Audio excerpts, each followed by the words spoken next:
my darlings, welcome to a new vlog. Today started in the best possible way with a wonderful reformer class and also some infrared sauna breathwork with NJ, which was just such a treat. I noticed on her Instagram stories that she'd been doing it a few times before reformer on Mondays and Tuesdays, so I said, would you mind if I came along? And of course she said yes. So we did just 15 minutes of a little breathwork cycle in front of the infrared panels in the sauna at the club, which was a really nice way to start the day. She spoke me through this kind of, I think you'd call it the 10-20-30 cycle, where you breathe in and out quite smoothly, all the way in, all the way out, with no pauses, 10 times, and then you hold on empty for 10 seconds, and then you repeat all of that 20 times, hold for 20 seconds, and then 30 times and hold for 30 seconds. It's kind of like an active breathing meditation. And then at the end she said, ask yourself, what do you intuitively need today?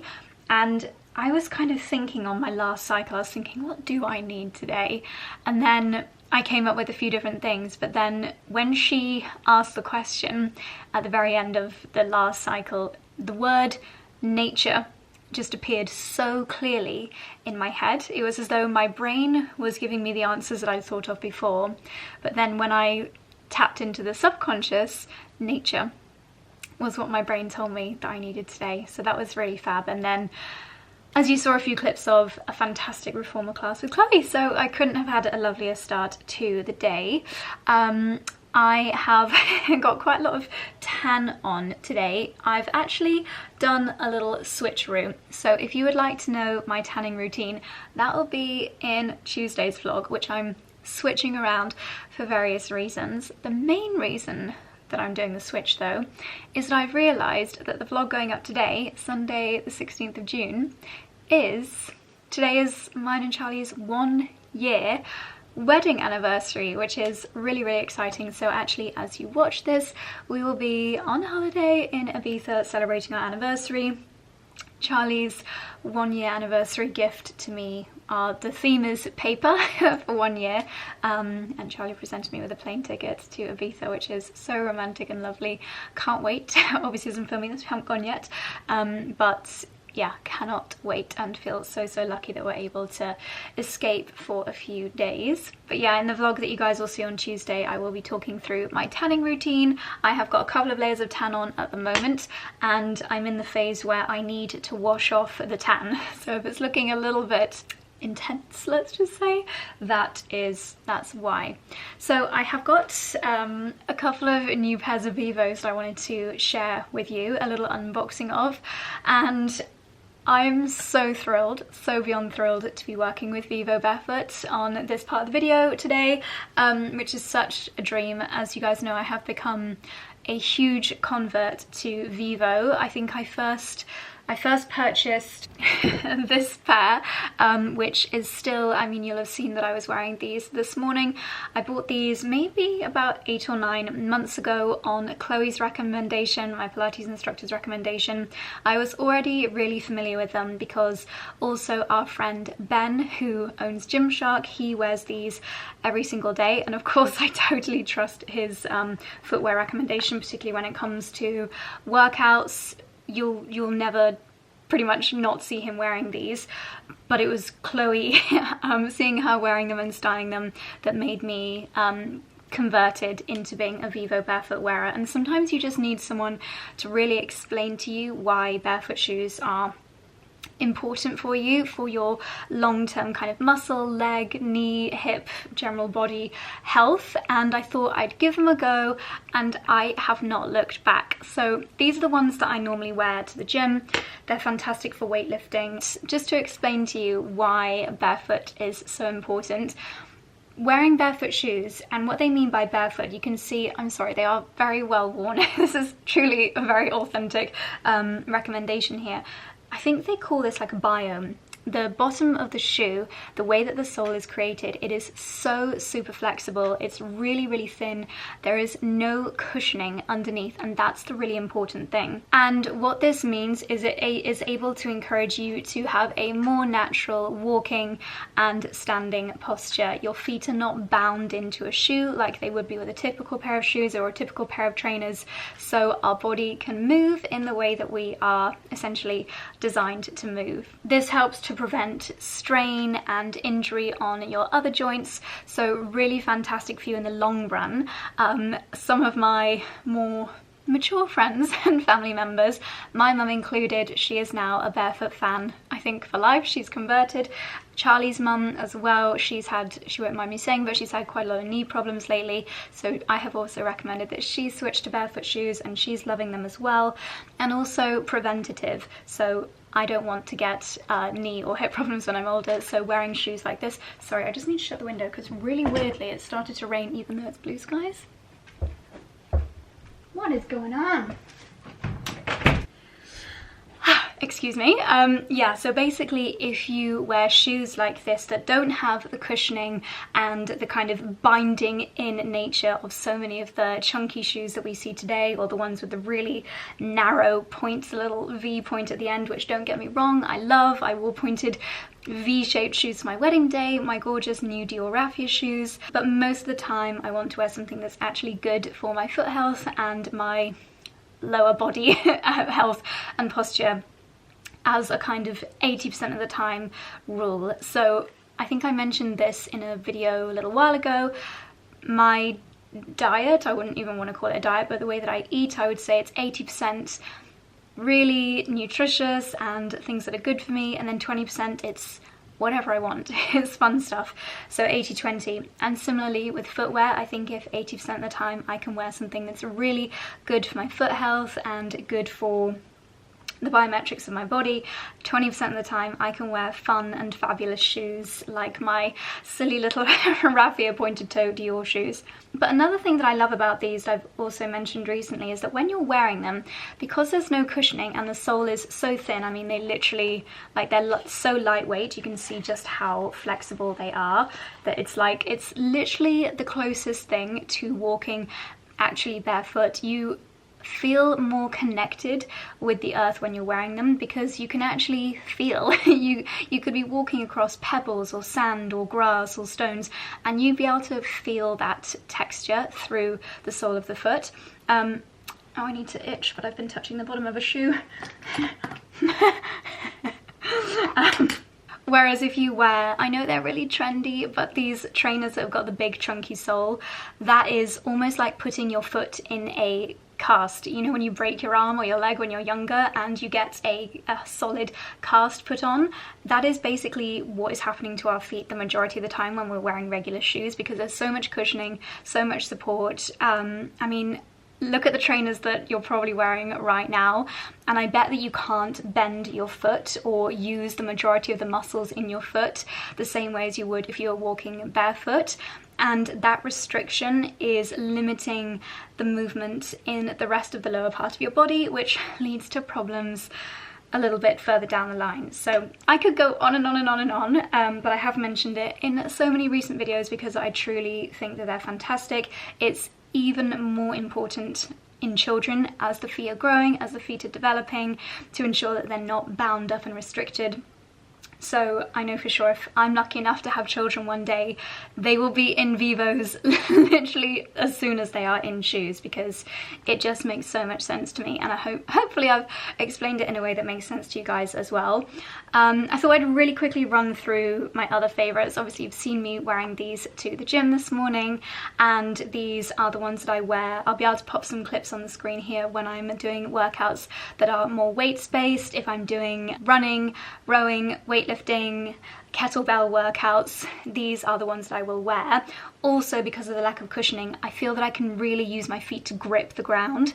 My personal trainer, she sometimes likes to do workouts barefoot because of the the grip that you've got on the ground and the stability that gives you, but so many gyms will tell you off if you go in barefoot, so this is a great way around that. And before I go any further, Josie15 will get you 15% off your Vivo Barefoots, and just make sure you are logged into your account to use that code, otherwise it might not activate. So I'll really quickly run you through my whole collection of Vivos, which is quite a good collection now because I'm literally wearing them every single day. So this, as I mentioned, was my first pair, the Primus Light. These are a fantastic all-rounder and definitely the ones that I would recommend if you do a lot of training. They are incredibly lightweight. The sole is actually 98% recycled. They are the closest you would get to a recyclable shoe, and super incredibly comfortable, breathable. You can see they're kind of like this mesh material, so just perfect for spending all day in on a summer's day as well, and being really breathable, but my favorite when it comes to weight training and gym workouts. Up next, and these are probably the ones that you've seen me wearing the most lately, these are called the 𝑭𝒊𝒏𝒅 court shoes. They are made from a premium sustainably sourced leather, and these are probably the best entry to barefoot shoes if you are just wondering how they're going to look and how they're going to feel, because they literally go with so many outfits. I'll show you a little video on the screen here. When we went to 𝘞𝘩𝘢, I wore these with my lovely floral white dress. I thought they looked gorgeous. Well, to be honest, I probably got so many photos of me wearing these, my lovely wiggy kit dresses, which are really feminine dresses. I wouldn't have even thought about wearing them with a trainer style shoe a year ago, but now that is my favourite way to style them. In the last vlog you saw me going to the Warton Kitchen Gardens. I wore these all day there, which was perfect. Then we ended up going for a little walk around the farm, and normally I would probably wear Valentino sandals or something to a day like that, but I was really grateful to have something more practical on to go around the farm, and considering I walked around a farm all afternoon, they are still in perfect condition, which is great. These are obviously a kind of tennis inspired trainer, and definitely the smartest ones in my Vivo collection. Fun fact, I think it was the Princess or the Queen of Spain recently wore these, and she looked amazing wearing a white suit with these, which is something that I would never have thought of styling a pair of shoes like this with a suit.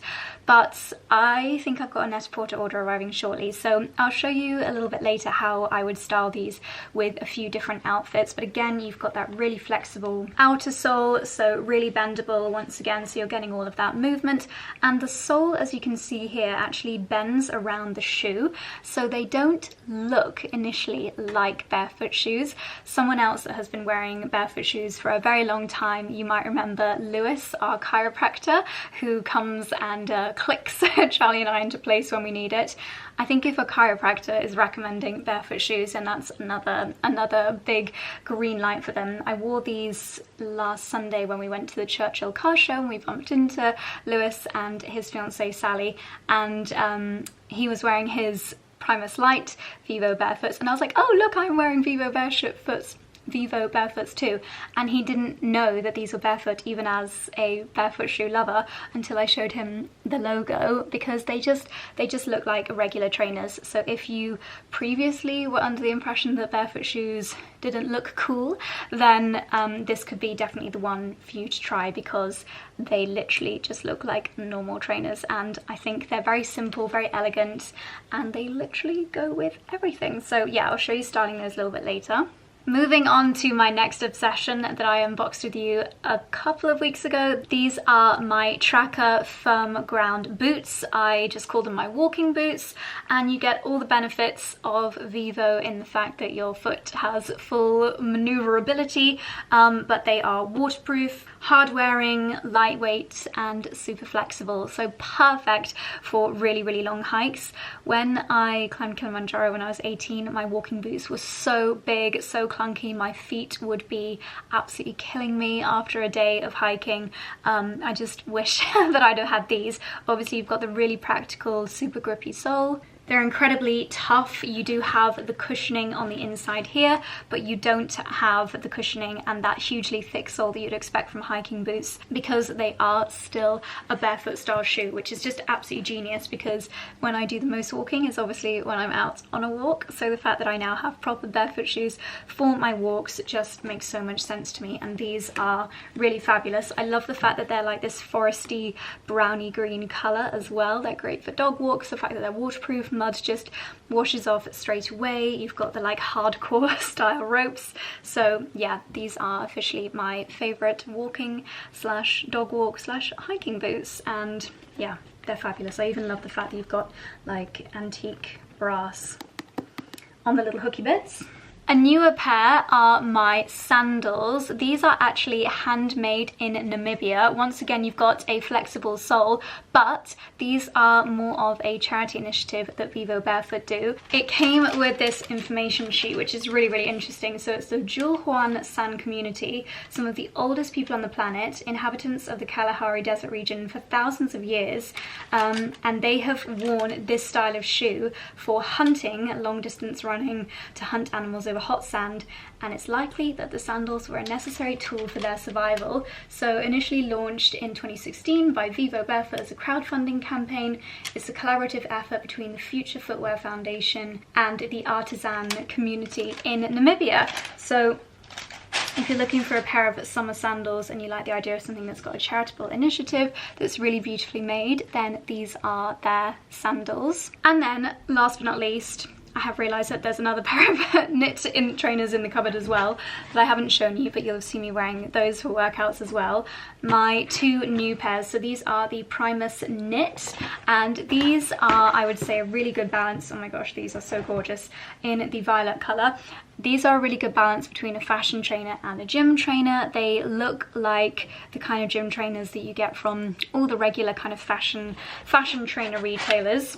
I can see these also being some of the trainers that I end up wearing for days in London, but also in the gym. You've got the 2mm sole, you've got the, in my opinion, fashionable looking knitted top half, also makes them super breathable. I mean, just look how amazing that is. You can just tell how good that's going to be for your feet. The insole is made from recycled foam, and even the sole made from recycled plastics as well. So I can't wait to style these. I think they're going to look really nice with some of my summer gym outfits, and these are perfect for workouts in the gym, light running I would say, and of course everyday wear.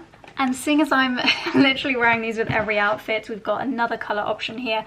This is their Peach Melba, and I absolutely love these. You've got the very subtle peachy colouring behind the knit membrane here. I think they look absolutely gorgeous. You can, Chloe leaves hers tied quite loosely, so you just essentially treat them like slip-on trainers, which when you're in a rush is super, super handy. Really fabulous patterning on there. Again, recycled, super breathable, super lightweight, great for travel as well if you've got a weight limit on your suitcase. But I will be wearing mine to get myself to and from Ibiza. I'll probably wear my 𝑭𝒂𝒕 court shoes to get to the airport.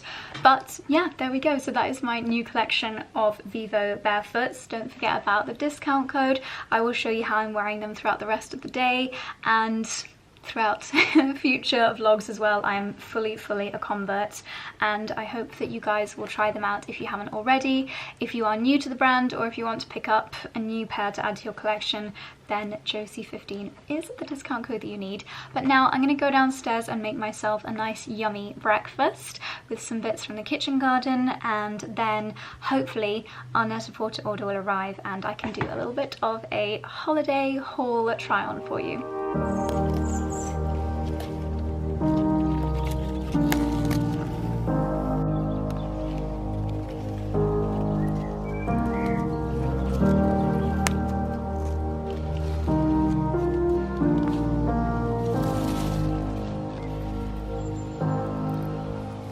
Ingredients from the garden for my avo toast this morning.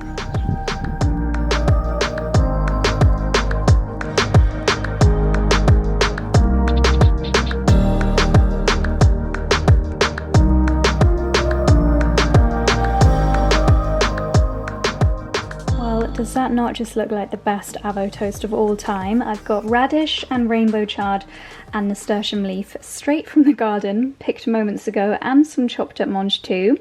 My seed mix, some dukkha, olive oil, salt, and butter on my Mark's sourdough. Yum! Okay, that was seriously delicious. I've got a little bit of avocado left, which I don't want to waste. I got my ratios a bit wrong. I can't eat it if I've not got bread with it. I know it's really weird. So I'm going to add this into my blender, along with the rest of my rainbow chard.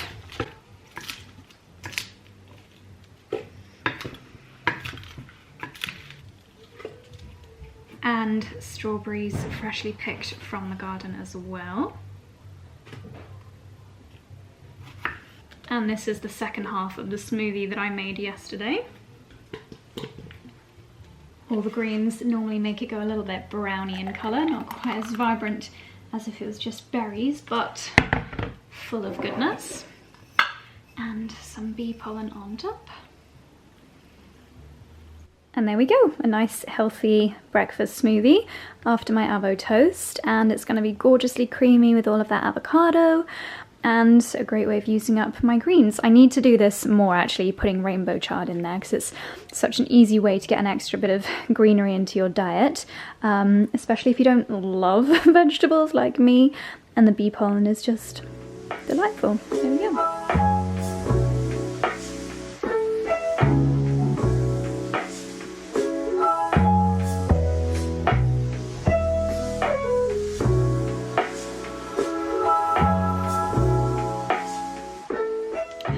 That was absolutely delicious, possibly my best breakfast ever. Now it is brightening up a little bit, so I don't want to be spending this entire vlog in this room, but I'm going to quickly show you the pieces that I purchased in the Net-a-Porter sale. My fabulous hat, it obviously comes with a blue ribbon, but I have traded in for a green ribbon which came on one of my dresses. This is 40% off at the moment, so first port of call if you're shopping the Net-a-Porter sale. I would so highly recommend this hat. I just think it is adorable. I love it so much.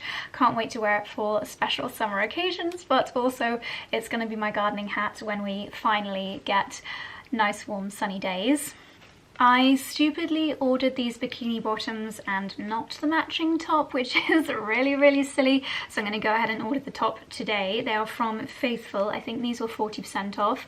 I just really loved the geometric pattern of these, and I like that they are not big on the bum. I like that they're a little bit more cheeky. Then Lulu had some really good pieces in the sale. I thought the colour of this top was really fun and vibrant and nice for summer, so I grabbed that, and then also a more long line top in white, although I think this may be a little bit too big, so I'll give those a try in a second. And then I did also get some pyjamas from Olivia von Hal. They are crazy expensive, literally ridiculous. Even when they are 50% off, they're still ridiculously expensive, but they are the best of the best. I still have my very first pair that I ever bought. They were about a third of the price when I first bought a pair, but even to this day, I'm not going to say they're worth it, but they are the best. Really nice little gift ideas. So at half price, I decided to treat myself to the little pink cami. I have this set in white, which I treated myself to for our honeymoon. So a really cute little crisscross back detail pink cami and shorts set. I just love them. They're perfect for summer holidays, so I'm going to take these with me to Ibiza. I mean, even the packaging is super luxurious. This box alone is just gorgeous. And then in the larger box, I think this is a full length set. These were selling really quickly. I did have, I think, 2 or 3 full length sets in my basket, but by the time I came to check out, this was the only pair left. So hopefully there'll still be some left. Hopefully you guys managed to pick up a few bits from the sale. I did share it on my Instagram stories, so hopefully you spotted it. But I thought these were such a lovely colour. The kind of pistachio green silk. They've got tropical, that's like a big peony, really beautiful flowers. It looks like a poppy, maybe a digitalis. Really nice floral pattern on those. And I do like full length pyjamas, especially especially as our house is quite chilly and Charlie prefers the bedroom temperature to be colder than I like it, so these just keep me nice and toasty. And then the patterned trousers. This will probably be my 6th pair of full-length 𝑭𝒉𝒂𝒕 pyjamas, and I do really love them. So even though they were still eye-wateringly expensive, I thought I would treat myself to those in the sale. Okay, the last piece, I thought I would just put it on straight away to show you because it is this gorgeous dress. I am playing with fire by wearing this when I have put fresh fake tan on, but this is just the perfect, really easy breezy beach dress. I love smocking. To me, a smocked bodice is just what I want to wear all the time, with a bikini top on underneath. These little straps are adjustable. The skirt is linen, and by some miracle it's not see-through.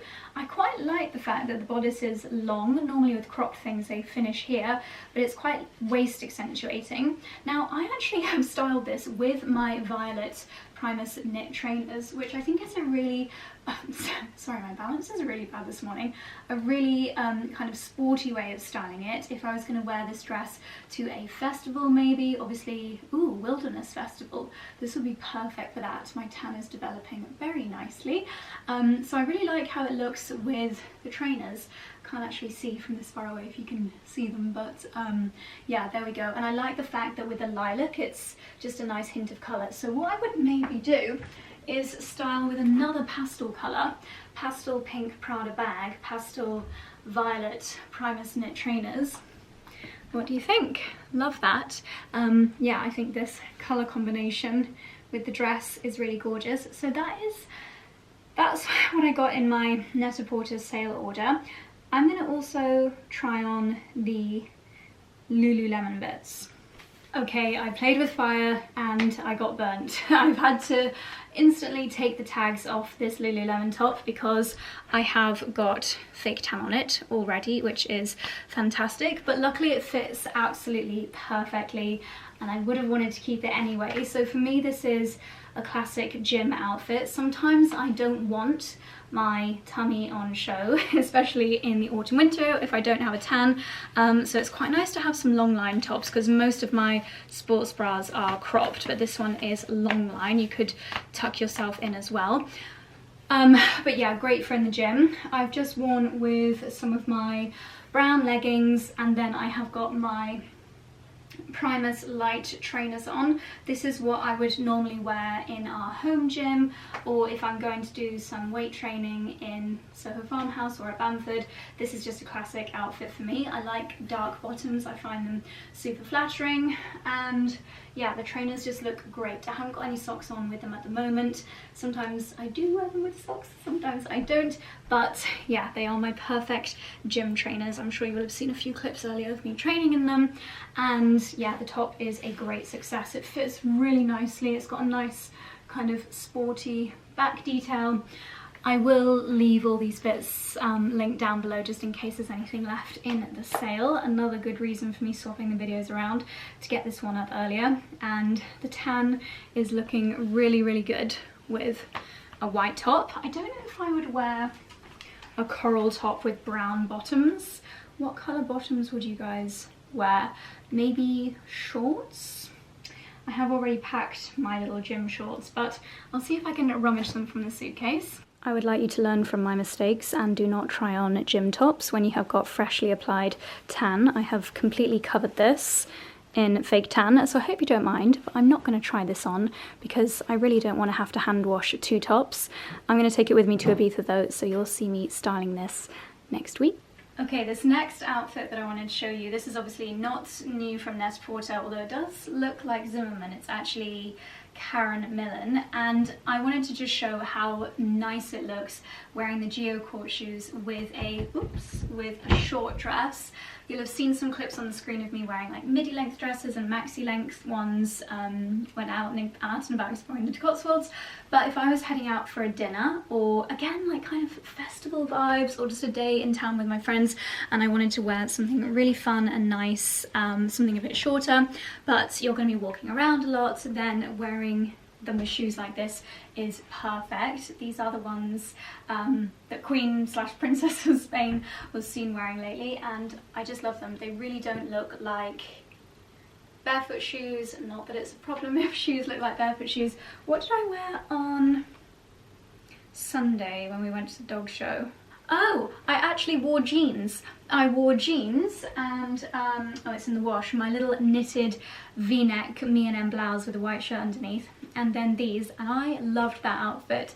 But if you're thinking that they could be tricky to style with pretty feminine dresses, then actually they work really well. So yeah, just thought I'd show this to you. I think this is in the sale at the moment, and we've got our Josie20 discount code, just in case you love this and want to add it to your collection. Right, I've spent a couple of hours at my laptop doing some work, and now I'm heading back down to the kitchen garden to forage some more ingredients for lunch. We've got to eat up about 1 million eggs before we go to Ibiza later in the week, so I need to have a nice cheesy omelette, I think. I've still got some mange too that I didn't finish with my breakfast, and I basically need to pick them all before we go, otherwise, well, my mum can have some. Right, let's see. Can you put radish in an omelette? Don't know. Don't like them to get too big, so they do need picking when you see that they're ready. Sometimes you pull one up though and it just hasn't really developed, but sometimes I think that might be my fault because they're all growing so close together. Some of these fresh young rainbow chard leaves to put in as well. Ooh, yellow rainbow chard. Nice.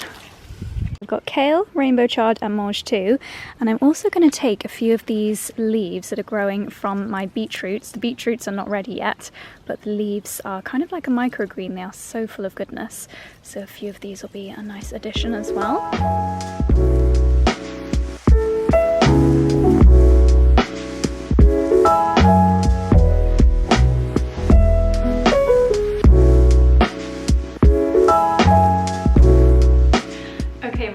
I'm in the greenhouse. I'm having to majorly squat down here to talk to you. I'm about to make a huge fool of myself because I'm gonna do my watering and my pricking out of my kale, etc. that I need to do. But first, I was really having a giggle to myself earlier. Basically, we've been coming up with some ideas for our newsletter, our perennial post newsletter. And Charlie had an idea to share our perennial of the week, so our favourite kind of flower of the week. I love that it was his idea, so wholesome. And he's done like a list of the different perennials that he wants to include throughout the rest of summer as per when they are flowering. And I was reading through the list and they sound like Harry Potter spells. So I thought this would be quite a funny TikTok to do my plant names that I'm growing or plants in our garden as Harry Potter spells. I've seen people doing this where they have the Harry Potter music playing and it's like things in my house that sound like Harry Potter spells, or things at my work that sound like Harry Potter spells. And okay, so listen to some of these. Astrantia or 𝑭𝒊𝒏𝒅 𝑴𝒆. I just think they sound like spells. So I am gonna make a fool of myself, but I just thought it'd be so funny to do it on TikTok, so let's do it. Okay, let's find some Astrantia for the first one. I think I'm gonna need a wand for this, so I'm gonna go and find a twig that can resemble my wand. The wand chooses the wizard, Mr. Potter. Oh, how I wish I'd filmed a behind the scenes. I think this is the best bit of content I have ever produced.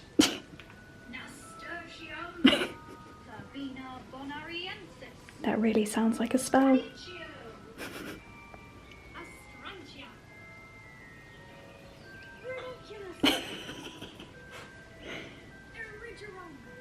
I just love being silly on TikTok. So my next little task in the greenhouse, I'm going to be making my anniversary card for Charlie. So I have got my seed paper and I'm going to do it with some pressed flowers. I've picked a selection which Charlie likes to use in his cooking, like rosemary and thyme, some garlic, allium, chives and fennel, and then some of his favourite flowers, Astrantia, which was one of my spells. And I'm going to use this glue which was recommended to me by a few florists, I'm going to go a lot more lightly on the glue than I did last time because they turned out a little bit soggy, but let's give this a go.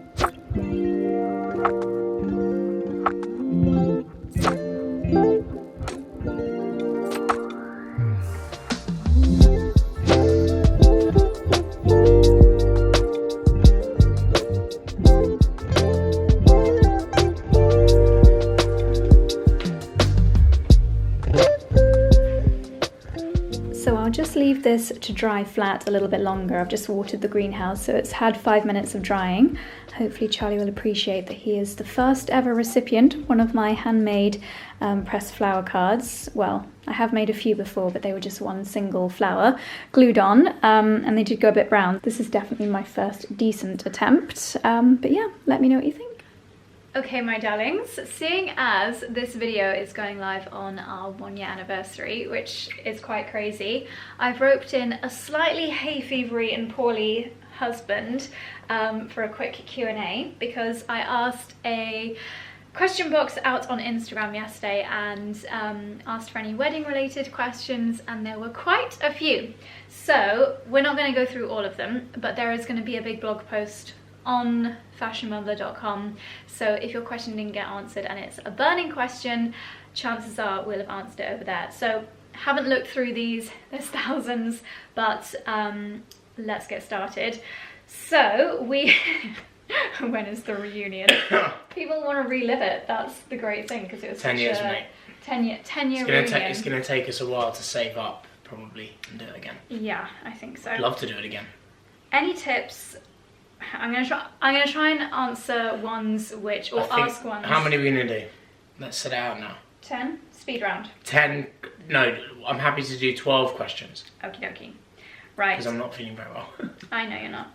Okay, I'll make them really good ones then. I'm gonna choose a mixture of the more kind of broad questions and more of the niche ones as well. So, which part of the wedding would you recommend to splurge on, and which areas to save on?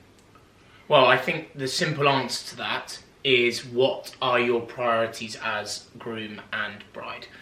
And wider family. For us, given I don't drink alcohol and you're not a big drinker, the number one priority for us was food, I think. Yes. And then, because we were getting married in our own garden, I think the flowers and the entertainment were two other areas that we were quite keen to... Splurgy. Yeah, I wouldn't say, look, yeah. I don't love the word splurge, but I think the first part of your answer is the best. That it depends on what's important to you as a couple. I think an area that you can save on. Do you know what? This will shock people, but actually, I think the dress and the suits. Yeah. Your outfits.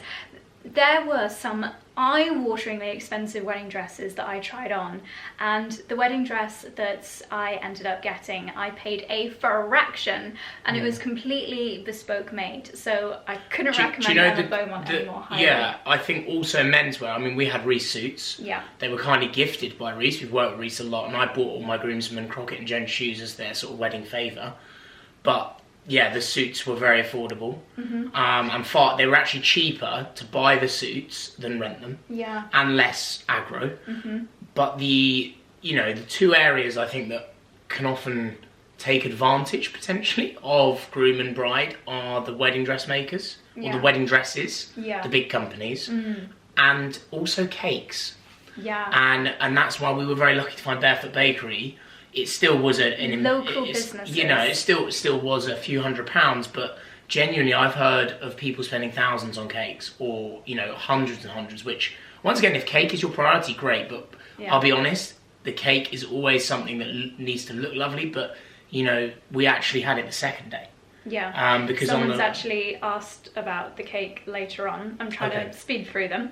Did anything go slightly wrong? Not talking anything big, but naturally things often do. The cake. The top layer of the cake. Someone knocked it off. Knocked the top of the 3 tiers off. Yeah. We actually didn't know. I think it's a good opportunity to shout out why having a wedding planner is brilliant, because there are a couple of things that went wrong that we were made aware of after the wedding. Yeah. But because we had Jen and Sam so in control, because we also had a couple of people try and gate crash the wedding, would that be safe to say?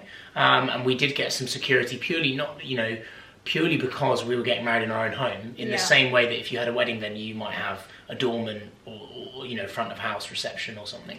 The only other teeny little thing that went wrong is my fault. On the table plan, I used my old surname. I gave my old surname to the calligrapher, and she obviously wrote 𝑭𝒊𝒏𝒅 instead of 𝑭𝒊𝒐𝒐𝒏. Even now, a year on, I still don't know which one sounds more like me. Am I 𝑭𝒊𝒏𝒅? Am I 𝑭𝒊𝒐𝒏𝒊𝒏? Obviously, I'm 𝑭𝒊𝒐𝒏𝒊𝒏. It's always been 𝑑exter. Someone has asked, did you have a quiet moment, just you two, sometime during the day? A couple of quiet moments. So we never a quiet moment with you, don't Hey, well, there is when I've got a voice like this. We did have a couple of moments. We made a big deal of having a moment when we first got back to the garden. We also, when Anne walked in the field and with Kat, so it wasn't just two of us, but it was nice just to take that moment as well. Yeah. I think, you know, we were very lucky that we got married at home and we had, it essentially was almost 3 days of wedding, because we had lots of lovely moments across those 3 days. Yeah. If you can afford to do it and if you can do it, I would really recommend something the day after the wedding, even if it's just a meal out with close friends and family, or, you know, barbecue in your own home or something, because that actually was just a really nice way to enjoy special time together, wasn't it? Yeah, I think so. Someone has asked if we've got any regrets or something we regret not doing for our wedding. Genuinely none. I don't have any. No, none. That's an easy one only to answer. regret not having a third day. No, I'm joking. A third day. Well, we kind of did. No regrets. Zero regrets. And the best wedding decision that you made? I mean, look, I'm going to say mine, then you can say yours. Hiring Jen and Sam. Oh, Genuinely. that's really, yeah. Because I was a bit against having a wedding planner initially, because we're very particular. Yeah. In the same way that we've always been sort of against interior designers, because we're very particular, and ultimately we always think if we work with an interior designer, it would end up, we'd cramp their style, and they'd just be a facilitator. But Jen and Sam, and having a wedding planner, they were so freaking just delivered in so many ways. And in the most relaxed way. Like at some points we were like, is this all gonna happen? Because they just seemed so chilled. Like Charlie and I, but mostly Charlie, we can be quite stressy people. Like we are always... Oh, mostly me. Definitely. Oh my god, definitely. But Jen and Sam just made it all so smooth. Nothing was a problem. If we even just mentioned something one time, they remembered it, they got it right. They took care of every single detail. And I think a lot of people have asked like how we managed to pull off what we did, and honestly it was thanks to Jen and Sam.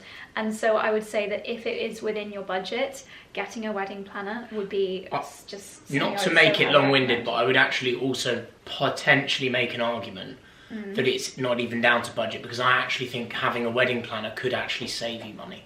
It could honestly pay for itself in terms of having someone, unless you're literally going to a dream wedding venue and letting them organise it, and then you kind of have a wedding planner because it's for the venue.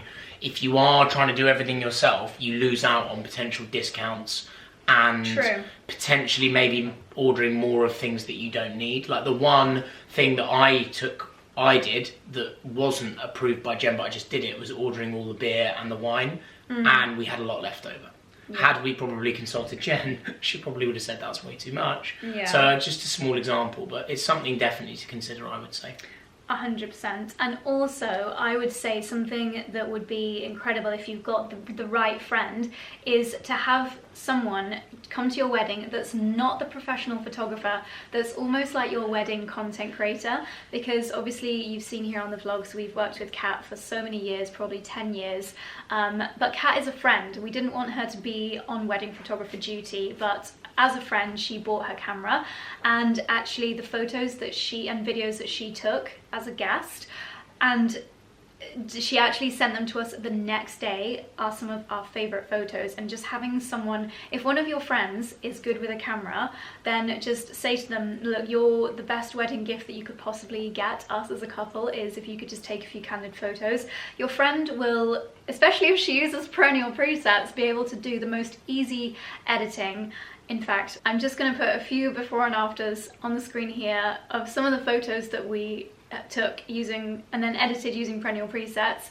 If you've got a friend that can use a digital camera, they can just so easily take some beautiful candid photos for you to remember throughout the day, stick some presets on them, really easily edit them, and get them to the next day, because wedding photographers can take, professional ones can take 6 to 8 weeks to deliver you any imagery, and you're going to want to spend your first married morning looking at photos to remember the day before. So I think having a friend with a camera is something that I would definitely recommend on your wedding day as well.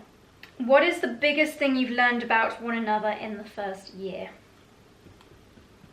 What is the thing that I've learned about you? I mean, I'm gonna just say that I haven't, because we've been together for 12 years. I already think you've been my best friend for almost the entire 12 years.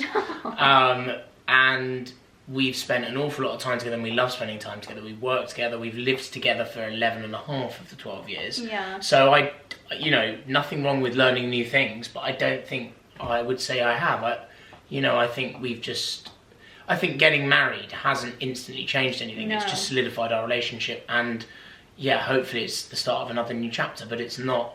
I think that's one point that I think there's a lot of people out there that are nervous that getting married changes things. Yeah. And everyone's different.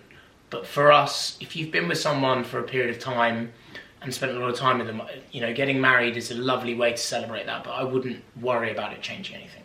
Yeah, I agree. I don't think it should change anything. And I noticed some questions in here are saying, asking about the reasons for getting married, and it was very interesting, ironically, listening to the divorce podcast on Stephen Bartlett with the divorce lawyer. It was really interesting because he was saying, actually, marriage, it is just a legal thing. No. Our relationship didn't actually change, did it? No, but it isn't just it's a tradition. I think getting married is what you make it. Yes. And for us, for a lot of people, it's a religious thing, which is a huge respect to that. For some people, it's maybe just a legal thing. For some people, it's not necessary. Respect to that as well. Yeah. For me and you, I think it was the bringing together of all our favourite people to celebrate us as a couple. And we patiently waited, both financially and to have the dream house and garden, to do that. I don't think it's something that should be rushed. No, but we also, we were engaged for a long time, which is not, I think, personally, I do think getting engaged, for me anyway, shows that commitment. So that says, no, you are the person, because it's all in good saying, I want to spend the rest of my life with you, but getting engaged, you can be engaged for 10, 15 years if you want. That shows, in my opinion, people might disagree. Yeah. The actual marriage bit, I think, was, for us, it was as important about bringing everyone together, telling those 60 people that you were important to us in our life as we move forward. There were people that were at our wedding that, are people that are very close to us, and it's nice to solidify that. Yeah. I don't know, what do you think? Do you agree? Yes, I agree with everything that you said. Nice. I'm going to move on to the next one. Have you discovered any new weird or annoying habits since you married? Again, I think the same answer. No, because we knew each other well enough before. If we could go back and change anything about the day, would you? What and why? I wouldn't. Look, I mean, from a sad, emotional point of view, I would have loved my granddad and your dad to have been there. Yeah. But that's just not possible. But we have moments where we thought of them in the day, my uncle as well. That's the same for anyone, really. I think it's unusual to have every single person at the wedding that you want. Yeah. Because everyone loses people in life. Yeah, that's very true. Something you thought would be a problem about your partner that didn't end up being one. I think I was nervous that you wouldn't come and dance at all on the wedding day. Well, I only did because I know you wanted me to. I'm not big into dancing, and I have to be honest, that is one thing that's become worse since not drinking. It's one of the few things that has been negatively impacted, because when you drink... I'm so glad you did there for that final dance, though. Oh, good. I think that, because if you watched our wedding content this time last year, you'll know that Charlie and I wanted the day to just be so chilled. We wanted everyone to have an amazing time, and we didn't want there to be any moments where we stopped the party to make all of our guests stand and watch us. We didn't want it to be like, everybody watch Charlie and Josie now, they're gonna cut the cake, or everybody stop what you're doing and watch them have their first dance. We didn't want to interrupt the fun or the flow, did we? We didn't want those moments.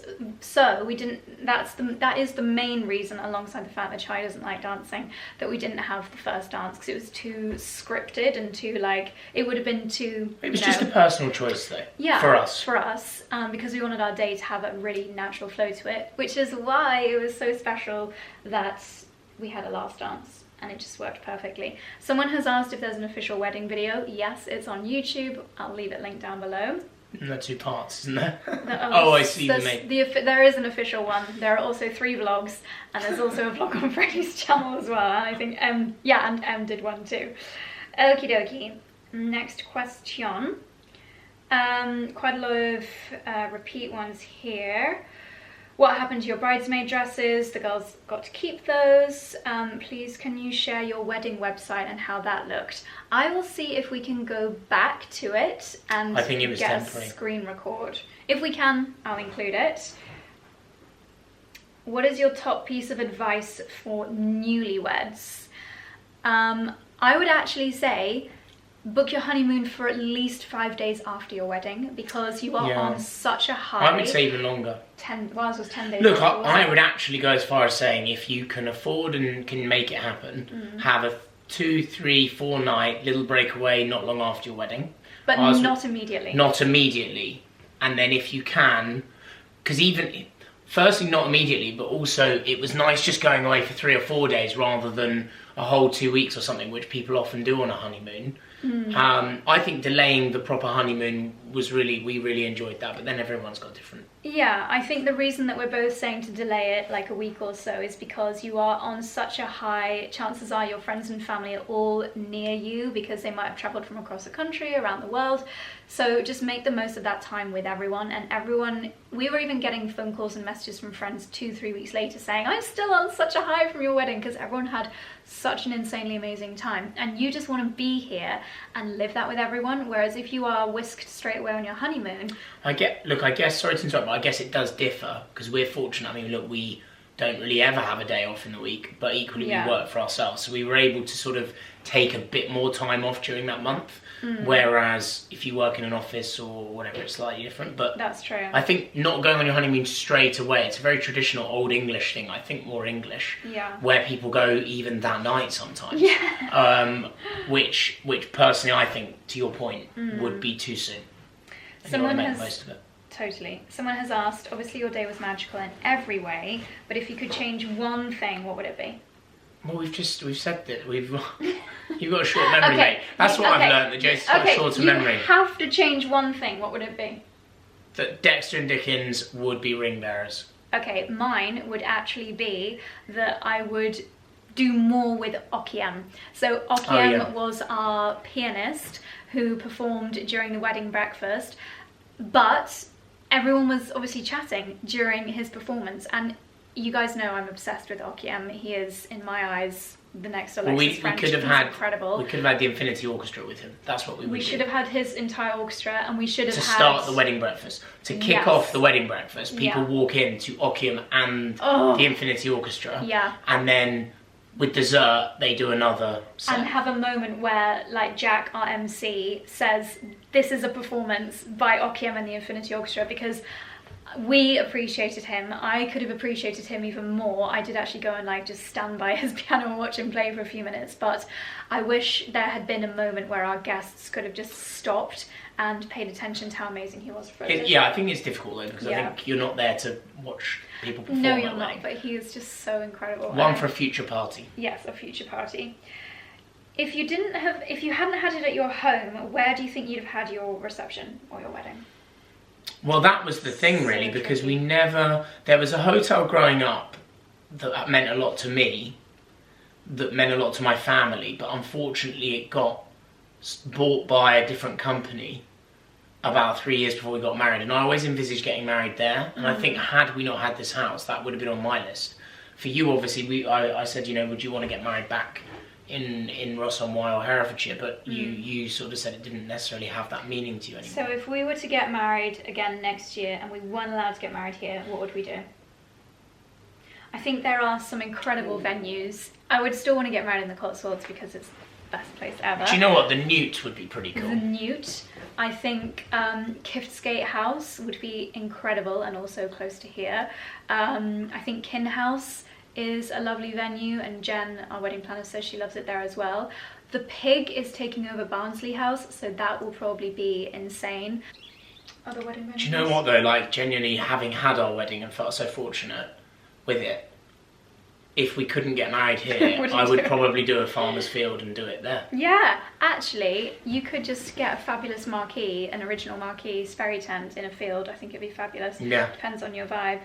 How do you deal with other people who have opinions on who you should or shouldn't invite? I guess you mean the kind of family parents. pressure. Well, I guess I'll answer that to start with, in that we were, well, first and foremost, we're very fortunate with our parents. Your mum and my mum and dad are very respectful, caring people. And from the outset, they said that there was no pressure. Yeah. Secondly, we were fortunate to a point in that we had contributions from family, but we primarily paid for our wedding ourselves, which gives you the control. Obviously, there's nothing wrong with a parent paying for your wedding if that's what they want to do. But of course, unfortunately, that sometimes does come with, and we know this from friends' experience, does come with then, what's the word I'm looking for? Expectations? Yes. I think we were also fortunate because it was in our own home, we were limited on numbers. Yeah. So because we were very limited on numbers, we could probably only have had maybe 70 or 80 people and we had 65. Yeah. We were able to. But I think for us, we were lucky. I think for those that are thinking about this question, I think you've got to be selfish when it's your wedding. Yeah. And I think you have got to be firm and strong on that. Yes. And do you know what? I do think family take priority and close friends, but there's a lot of friends maybe that you might have been to their wedding that you've drifted apart and things like that. You don't have to reciprocate. Don't feel pressured into doing that. No. And people have to respect that. And I was very strict on +1s. It was a flat out no. Our wedding was very intimate. It was only people that we mega love were there on our wedding day. Well, and that we know, because that's the challenge with +1s. Oh my gosh, you couldn't bring a random. My big thing was I didn't want to look up and not know someone. 100%. Even most of the people working at the wedding from 𝑭𝒂𝒂𝒂𝘏, we know. Yeah. So, but I think and that's why we booked Jake, our videographer, to be our work videographer for like a year before, because a videographer and a photographer, you spend so much time with them on your wedding day. It's really nice if you get to know them. You, as Charlie said, you just want to look around the room and it only be familiar faces. But just quickly going back to the actual question, I think it really does depend on who's paying for the wedding. Well, look, I think you still got to be selfish. It's your wedding, and if someone desperately wants to contribute, my advice would be, and once again, every situation is different, but if there is that situation, say, look, I'd love to accept that contribution, that's very generous. However, I just want to reaffirm, this is what I would do, that we're being quite strict on who we're inviting. Yeah. What I would say is, if you're able to, once again, justify a 2-day, it doesn't have to be a big, massive thing the next day, but if you are able to, then that second day also gives you opportunity to invite people that you couldn't have on the main day, and that then leaves them feeling special and part of the wedding. We actually had people come the second day that are people that are important in our more recent life living here, so whether it be Jack and Martin who work in the garden, whether it be Kasia, our housekeeper, people that are newer friends of ours. Okay. Right, Dickens? Children of friends that came to wedding day. So yeah. But it's definitely a tricky one, and my only advice, whatever the financial situation or anything is, it is you and your wife or you and your partner or husband, girlfriend, other half's day, and you mustn't lose sight of that. On the flip side, I would also say it's not worth causing family drama over. Just avoid the drama. If it's that important to your mother that Great Aunt Gertrude comes, just stick her in the back corner. It'll be fine. Someone has asked, do you think it works out cheaper having wedding venue at home? No. Wedding is at home versus venue? No. You could get married at home cheaper than at a venue, of course. Ours was not cheaper than a venue. I genuinely think it's touch and go, whatever. I would say there's lots of things that you don't consider you need, everything from a generator to a backup generator to flooring, draping within the marquee. Lighting. But there are a lot of things, extra things that a venue would have. Yeah. It's hard to say, but my gut feeling would be venue is actually slightly more affordable. Yes, and venues are set up for these kinds of events. So you look out to your garden and you probably don't have professional or adequate lighting to get people from different areas to other areas. You probably have to install toilets. You have to decorate your home and your garden, whereas a venue, chances are, already has quite a lot of kind of beautiful structures and things there. So short answer, no, it doesn't work out cheaper if you have a wedding similar in style to ours. But if you're going to host a really sweet garden party, and maybe you've got a friend that's got a marquee and you're happy with really simple decoration in it, then it could 100% be done for cheaper than a venue, is what I would say. Right, we've got 3 more, I'd say. 3 more. So many questions on what we would do differently, but I think we've said we wouldn't really do anything differently. Did you use any flowers from your garden in the additional decor or bouquets? What we actually did was we tried to be as sustainable as possible, so we borrowed a lot of plants and bushes from a local garden centre, Nicholson's, who, as you know, have done loads of work here in our garden. We've got a great relationship with them, so we were able to really pad out the florals with like shrubs in pots that were then sent back to the garden centre. And we kept a few. I mean, we kept a 𝑭𝒂𝒏𝒅 𝑏𝒂𝒕. We had 6 here. In the church. 5 went back. Yeah. And 1 we have planted. So that is a nice way of doing it. We did also use... Did we use our own flowers in the stuff on the tables? Obviously, we spent so much time gardening to ensure that our garden was so beautiful that it acted like part of the flower arrangements, but Flowered were our wedding florists, and they bought loads of British flowers to the Cotswolds, to our house, and used those to decorate. But the little posy glasses on the table, my bridesmaids and I put those together the day before, so yes, they were from our garden. And the petals that we had during our confetti throw, they were also picked by lovely Jack from our garden the morning of the wedding, so we did incorporate our own flowers into the wedding. Okay, did you have a favourite part of your day? It's quite hard to say a favourite part of the day. Yeah. I think there were so many. I'll pick 3. One was just walking back from the church to our garden with everyone walking with us, and then all coming into the garden and hearing everyone be, like, wow, the garden looks lovely, and just then looking around, seeing everyone chat. Second one was in the marquee, where we just took a moment to look around and just see so many friends of ours that have either met very briefly before or not met, all getting on really well. And often the people that you suspect will get on really well were just chatting away, so that was lovely. Yeah. And I think the morning after our wedding, when we came down, and it was actually raining a tiny bit before it then really brightened up for the rest of that second day, and just being just the 2 of us in our own home, that was special. But there were so many special moments. So many special moments. I think obviously when we had the dogs with us, that was really special because they're our babies and we wanted to celebrate with them. We had a sausage dog strategy. One of Scarlett's friends, lovely Maria, she came and delivered the dogs to us, and then she took them away so that they didn't get stressed by the amount of people. So that was great, our sausage strategy. We love our friend Maria. We do, we love Maria. I just want to briefly pause in the questions because I just want to give a few overall tips. Obviously we've said about the wedding content creator friend, which I think is super important. I just feel that one of the reasons that our day was so amazing, I know we're obviously very biased, is because we had an amazing time. And I think that some weddings, and some that we've been to, if the bride or the groom is stressed, then it really reverberates through the wedding.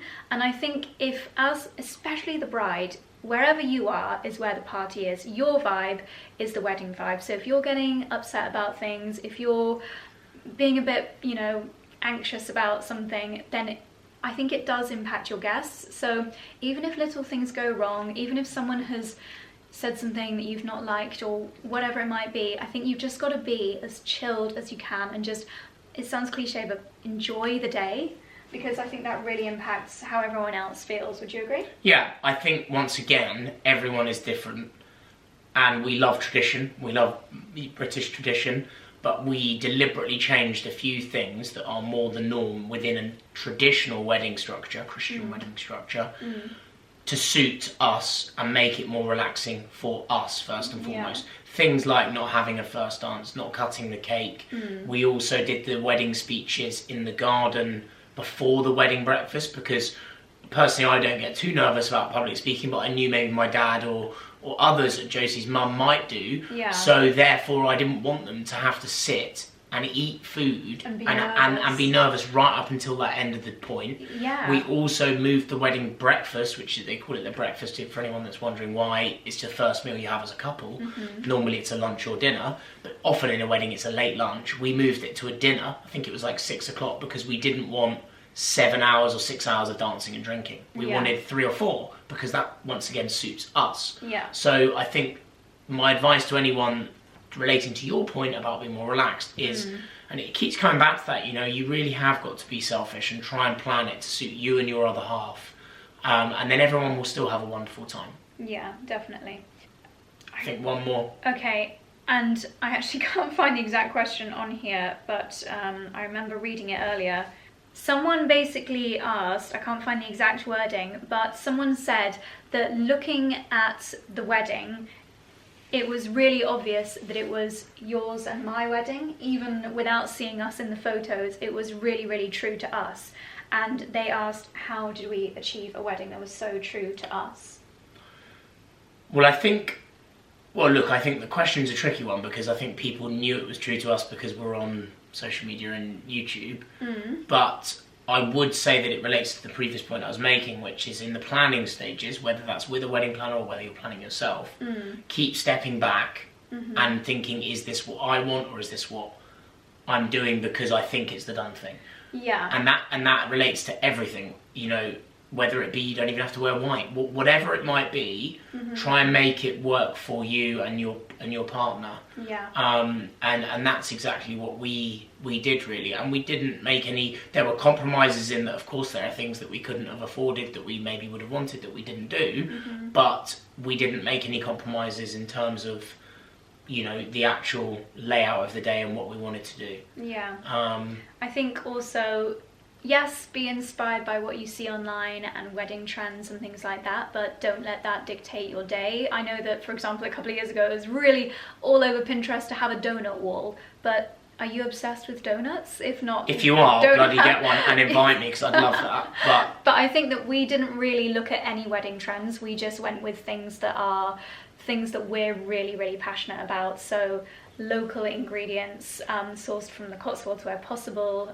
We had obviously a kitchen garden shrug with the canapes that speaks so much to our passion of growing things. We took photos in the kitchen garden. We had the dogs there, having our sausage dogs embroidered into the wedding dress. Even the fact that the cutlery that our guests ate from during the wedding breakfast was the exact same cutlery that we use here in the kitchen. Having the pookie lamps, exactly the same as the ones that we've got here in the house on the wedding table. If there are any little things that are just really true to you that you're able to bring into your wedding, whether it's in the styling and decoration of the venue or the kind of themes with the floristry or the entertainment, just forget about trends, forget about what your friends have done, just do things that you love and that speak to you as a couple. And I think that will show through, whether if you're really into your music, then like you could do a little musical performance, or if you're really into your horse riding, then you could ride into the church. I know a few people that have done on horseback, or go away at the end of the night on horseback. Just try to bring in your passions and the things that you love into your day where possible, without making it too cheesy. Do you know what though? I think that's the theme of this from my point of view anyway. I'd like to think that you and I we're not selfish people, and we do spend a lot of time thinking about others. But when it comes to your wedding, I think it's the one moment in life where you are allowed to be selfish.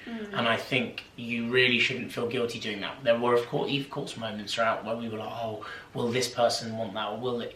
No, this is your wedding and your other halves, and make it as personal and as relevant to you both.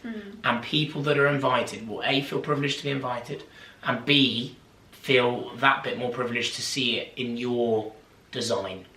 And I do honestly think that, and I think that unfortunately, because we all have, you know, Hollywood films and all these images in our head of the perfect whatever. It doesn't have to be as per the stereotype. And I think if that, you know, I do think marriage is an important thing. I do think it's sends a powerful message to the family and to each other. And I think that a lot of people are nervous about it because of this huge pressure. And actually, I think that if that is holding you back, just make it your own style. Just go for dinner, the 10 of you. Go to 𝑭𝒊𝒏𝒅, go to 𝑭𝒆𝒂𝒕. Do it in your own way. It doesn't have to be this massive, big thing. Just go and get married, the two of you. Or, you know, whatever it might be. If you love Nando's, get a Nando's truck at your wedding. It doesn't need to be posh. It doesn't need to be... Fish and chip naan. Yeah, you know, we didn't only have super gorgeous, locally sourced, wonderful, high-quality organic food. On the second day, when most people had left, we all got fish and chips. And that's just us, isn't it? You know? When we're hungry, we get chips. So, yeah, basically, moral of the story, be selfish, I'm afraid. That is the moral of the story in this video. Forget the rules, do what you want to do, have an amazing day, don't get wound up by little things, and just try to enjoy it, as easy as that is to say and hard to do. And can I also say something slightly controversial, but I do feel quite passionate about it. In the world we live in, and we've been very lucky to get on the property ladder when we did, but I think there's also pressure from exterior factors to get married quickly after you get engaged. I think if there's no immediate rush, if it's not for family members or whatever, focus on what are your financial priorities before spending money on a wedding. I think we got to a point, that's why we waited so long. We wanted to get our dream house. We wanted to, you know, get stability before we spent what is, you know, a significant amount of money on a party. You know, no judgment, but you know, if this speaks to anyone out there, I think, you know, prioritise other things potentially before the wedding.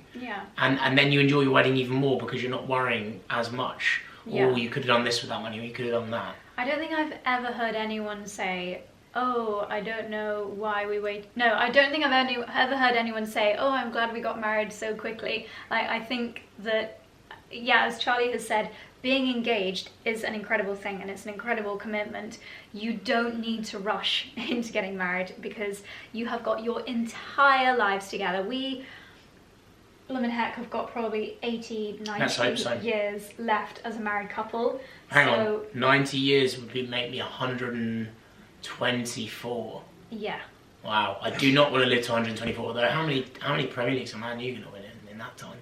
At this rate, none, but no, you're right, you are right. You basically have your entire lives to be married, so don't rush it. Like, you can be engaged for 10 years. If you get engaged when you're like 22 or 27 or 30, you can wait to get married. Just enjoy being engaged. Wait until you can afford to have the wedding of your dreams.